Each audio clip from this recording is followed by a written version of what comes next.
സുഹൃത്തുക്കളെ, ഞാനൊരു വീഡിയോ ചെയ്യാനായിട്ട് ആഗ്രഹിച്ചിട്ട് കുറച്ച് ദിവസമായി. കാരണം വെച്ചാൽ സമയക്കുറവ് കൊണ്ട് ചെയ്യാൻ പറ്റിയില്ല.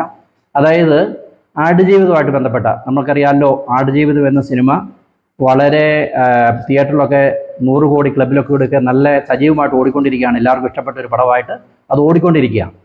അപ്പോൾ അതിൻ്റെ പിന്നാമ്പുറങ്ങളിലൂടെയും അതിനെപ്പറ്റിയുള്ള കാര്യങ്ങളൊക്കെ നമുക്കൊന്ന് ചിന്തിക്കാനായിട്ടാണ് ഞാൻ ആഗ്രഹിക്കുന്നത്. അതായത് ആടുജീവിതം നജീബ് എന്ന വ്യക്തി അനുഭവിച്ച, മരുഭൂമിയിൽ അനുഭവിച്ച പ്രയാസങ്ങൾ, അത് ബെന്യാമിൻ അത് നോവലാക്കുകയും അതുപോലെ തന്നെ ബ്ലസ്സി അത് പിക്ചറാക്കി ഫിലിമാക്കി വെള്ളിത്തിരയിൽ അത് പ്രദർശിപ്പിച്ച് കഴിഞ്ഞപ്പോഴത്തേക്ക് ആ ജീവിതം എല്ലാവർക്കും മനസ്സിലായി. അത് എല്ലാവരുടെയും മനസ്സിൽ വളരെ ഒരു തങ്ങി നിൽക്കുന്ന ഒരു കഥയായിട്ട്, കഥനകഥയായിട്ട്, അല്ലെങ്കിൽ മരണത്തോട് മല്ലിട്ട ആ നജീബ് എന്ന വ്യക്തി മരണത്തോട് മല്ലിട്ട ആ കഥ നമ്മുടെയൊക്കെ മനസ്സിൽ നിന്ന് മായത്തിൽ അതുപോലെ നിൽക്കുക. അപ്പം എനിക്ക് ഇവിടെ പറയാനായിട്ട് ഞാൻ ആഗ്രഹിക്കുന്നതെന്ന് പറഞ്ഞു കഴിഞ്ഞാൽ, ഇത് നജീബ് എന്ന വ്യക്തി, അതായത് നജീബിൻ്റെ കഥ എന്ന് പറയുന്നത് 100 കണക്കിന് പ്രവാസികളെ, അതായത് പ്രവാസികളുടെ ഒരു റെപ്രസെൻറ്റേറ്റീവാണ് നജീബ്. കാരണം ഞാൻ അത് വ്യക്തമായിട്ട് എനിക്ക് അറിയാവുന്നത് കൊണ്ടാണ് 1986, അതായത് 24 വയസ്സുള്ളപ്പോഴാണ് ഞാൻ സൗദി അറേബ്യയ്ക്ക് പോകുന്നത്. സൗദി അറേബ്യയ്ക്ക് പോകുന്നതായിട്ടുള്ള സാഹചര്യം എന്ന് പറഞ്ഞു കഴിഞ്ഞാൽ, ഇവിടുന്ന് 10-20 നാട്ടിൽ നിന്ന് 10-25 ആൾക്കാരുമായിട്ട് ഞങ്ങൾ ട്രെയിൻ കയറി ബോംബെയിലെത്തുക. അടുത്ത ആഴ്ച കയറിപ്പോകാന്നുള്ള രീതിയിൽ കയറിപ്പോയി. അവിടെ ചെന്നപ്പോൾ ഏജൻറ്റ് കളിപ്പീരായിരുന്നു. അങ്ങനെ പൈസയെല്ലാം നഷ്ടപ്പെട്ടു. അങ്ങനെ ബോംബെയിൽ 1 വർഷക്കാലം ഞങ്ങളൊരു 10-20 പേരോളം, 25 പേരോ, അതായത് കുറച്ച് പേര് തിരിച്ചു പോകുന്നു. അങ്ങനെ 10-20 പേരോളം ഞങ്ങൾ ബോംബെയിൽ തങ്ങിക്കൊണ്ട് അവിടെ തിരിച്ചു നാട്ടിലേക്ക് പോരാൻ പറ്റത്തില്ലാത്തൊരവസ്ഥയാണ്. അങ്ങനെ ഞാൻ ഓർക്കുകയാണ്, കൊളംബോയിലെ ആ നേവി നഗറിൽ ആ കടൽ തീരത്തൊക്കെ പോയി മണലിൽ പോയി കിടന്ന് രാത്രി പൊളിപ്പിച്ച കഥയൊക്കെ ഞാൻ ഇപ്പോൾ ഓർക്കുകയാണ്. കൊതുകടിയൊക്കെ ഉണ്ട്. അപ്പോൾ അത്രമാത്രം കഷ്ടപ്പെട്ടും ജീവിതത്തിൽ മരണത്തോടും മല്ലിട്ട ദിവസങ്ങളിലൂടെ കടന്നുപോയൊരു ദിവസങ്ങളായിരുന്നു ആ ബോംബെയിലെ ജീവിതം എന്ന് പറയുന്നത്. ആട് ജീവിതത്തിന് തുല്യം എന്ന് പറയാം. കാരണം മരണം നമ്മൾ മുഖാമുഖം നേരിൽ കണ്ടിട്ടുണ്ട്. കാരണം സുഖമില്ലാത്ത അവസ്ഥകൾ ജീവിതത്തിൽ വന്നു. അങ്ങനെ അതിന് രോഗത്തിന് മരുന്ന് മേടിക്കാനുള്ള ഇതില്ല. അങ്ങനെയൊക്കെ ഒത്തിരി അവസ്ഥകളിലൂടെ കടന്നുപോയി. അങ്ങനെ എന്താണെങ്കിലും ശരി, അവിടുത്തെ ആ സഹനങ്ങളെല്ലാം അതിജീവിച്ച് ഒരാൾക്ക് പോലും പോകാൻ പറ്റിയില്ല. എനിക്ക് ദൈവത്തിനെ അനുഗ്രഹത്താൽ എനിക്ക് മാത്രമേ സൗദിക്ക് പോകാനായിട്ട് പറ്റുള്ളൂ. അങ്ങനെ സൗദിക്ക് ഒരു ചാൻസ് കിട്ടുക, വളരെ ഞാൻ പഠിച്ചിരുന്ന ട്രേഡിൽ തന്നെ എനിക്ക് സൗദിക്ക് പോകാനായിട്ടൊരു സാഹചര്യം കിട്ടി.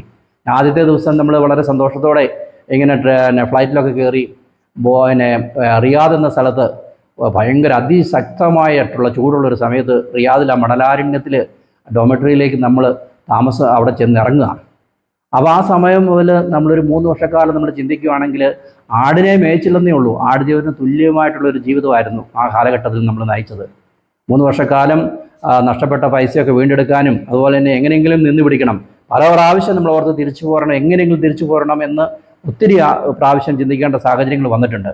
അപ്പം ഞാൻ പറഞ്ഞു വന്നത്, ഈ സാഹചര്യത്തിൽ ആ 3 വർഷക്കാലം നമ്മൾ അവിടെ ആയിരുന്ന സമയത്ത് ഒത്തിരി കഥകൾ നമ്മളിങ്ങനെ കേട്ടിട്ടുണ്ട്. ആ മരുഭൂമിയിൽ അകപ്പെട്ടു പോയ, ആണുമേയ്ക്കാൻ അകപ്പെട്ടു പോയ സുഹൃത്തുക്കളുടെ കഥകൾ കേട്ടിട്ടുണ്ട്.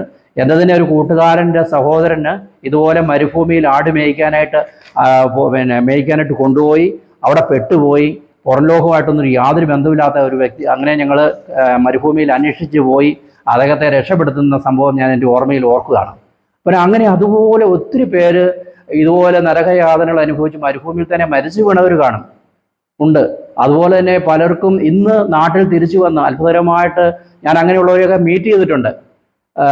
ഞാൻ അത് പറയാനായിട്ട് സാധനം, ഞാൻ ഈയിടെ ഒരാളുമായിട്ട് ഞാൻ സംസാരിക്കുകയും ചെയ്തു. അദ്ദേഹം ഇതുപോലെ നടന്ന് അവിടുന്ന് രക്ഷപ്പെട്ടു പോകുന്ന ഒരു വ്യക്തിയെ ഞാനിവിടെ ഒരു ദിവസം വീട്ടിൽ ആക്രി പറക്കുവാനായിട്ട് വന്നപ്പോൾ അദ്ദേഹമായിട്ട് സംസാരിച്ചപ്പോൾ അദ്ദേഹം ഈ കാര്യം പറഞ്ഞു.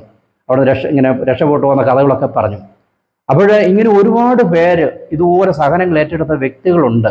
നമുക്കറിയാം, അന്നത്തെ കാലത്ത് പത്തേമാരിയിലൊക്കെ കയറി നീന്തി കടന്നു പോയ വ്യക്തികളെക്കുറിച്ച് നമ്മൾ കേട്ടിട്ടുണ്ട്.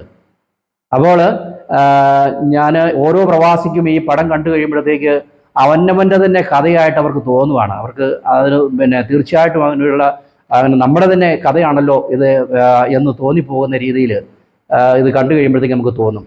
അപ്പോൾ കേരളത്തിൽ അന്നത്തെ കാലത്തൊക്കെ കടന്നുപോയി സഹനങ്ങൾ ഏറ്റെടുത്ത പ്രവാസികൾ, അവർ ചോരയും നീരും ഒഴുക്കി അവർ കിട്ടുന്ന പൈസ നാട്ടിലേക്ക് അയച്ച് ഇവിടെ സമ്പൽ സമൃദ്ധിയൊക്കെ ആക്കിയപ്പോൾ നമ്മളും അവരെ മറന്നു പോകരുത്. പ്രവാസികളുടെ കഷ്ടപ്പാടിൻ്റെ വിലയാണ് നമ്മുടെ ഒക്കെ ഭവനങ്ങളിലും അതുപോലെ നമ്മുടെ രാജ്യത്തുമൊക്കെ ഉണ്ടായിരിക്കുന്ന ഒത്തിരി അഭിവൃദ്ധിയുടെ കാരണങ്ങൾ.